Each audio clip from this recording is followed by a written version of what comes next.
മാവേലിയോടൊപ്പം കണ്ണൂരിലെ Topco Zamzam ജ്വല്ലേഴ്സിന് മുന്നിലാണുള്ളത്.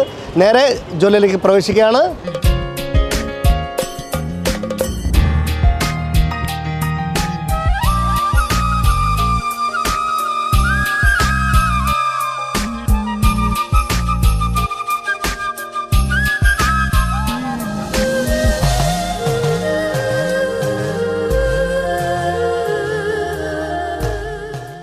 Topco Zamzam jewellery ആഘോഷം ഏതായാലും സ്വർണം നിങ്ങളുടെ കൂടെ. ടോപ്കോ സംസം ജ്വല്ലറി നമ്മുടെ നസീർക്ക നമ്മുടെ കൂടെയുണ്ട്. നസീർക്ക അപ്പം 35ാമത്തെ വർഷത്തിലേക്ക് ടോപ്കോ സംസം ജ്വല്ലറി 35ാമത്തെ വർഷത്തിലേക്ക് കിടക്കുകയാണ്.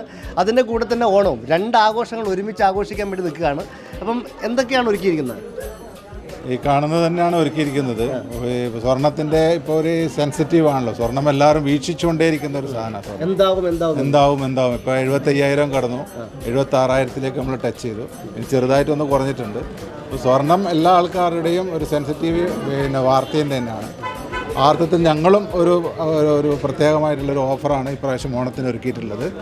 ഏത് ആഭരണങ്ങൾ എടുക്കുകയാണെങ്കിലും കാൽക്കത്ത, കേരള, ആൻറ്റിക്, സെമി ആൻറ്റിക് ആഭരണങ്ങൾക്കെല്ലാം ഞങ്ങൾ ഓണവുമായി ബന്ധപ്പെട്ടിട്ട് 1% മേക്കിംഗ് ചാർജിലാണ് ഇപ്പോഴും നൽകിക്കൊണ്ടേയിരിക്കുന്നത്. ആ അർത്ഥത്തിലുള്ളൊരു തിരക്കാണ് നിങ്ങൾ കാണുകയും ചെയ്യുന്നത്. ആ ഒരു ഓഫർ നിങ്ങളെല്ലാ ആൾക്കാരും ഉപയോഗപ്പെടുത്തണം എന്നുള്ളതാണ് എനിക്ക് ഇപ്രാവശ്യം പറയാനുള്ളത്. ഓണം എന്ന് പറയുന്നത് ഓണം എന്ന് പറയുന്നത് ശരിക്കും ഒരു വിപ്ലവമാണ്. നമ്മളെ കേരളക്കാരുടെ ഒരു ആഘോഷമാണ്. ഓണം എന്ന് പറയുന്നത് കള്ളമില്ല, ചതിയില്ല എന്നുള്ളൊരു നല്ലൊരു കാലത്തെ ഒരു ഓർമ്മയാണ് ഓണം എന്ന് പറയുന്നത്. ആ നല്ല കാലത്തെ തിരിച്ചു പിടിക്കാനുള്ള ഏറ്റവും നല്ലൊരു അവസരമാണ് ഈ ഓണാഘോഷം എന്ന് പറയുന്നത്. കണ്ണൂർ വിഷൻ്റെ എല്ലാ പ്രേക്ഷകർക്കും ടോപ്കോ സംസം ജ്വല്ലറിയുടെ ഹൃദയം നിറഞ്ഞ ഓണാശംസകൾ.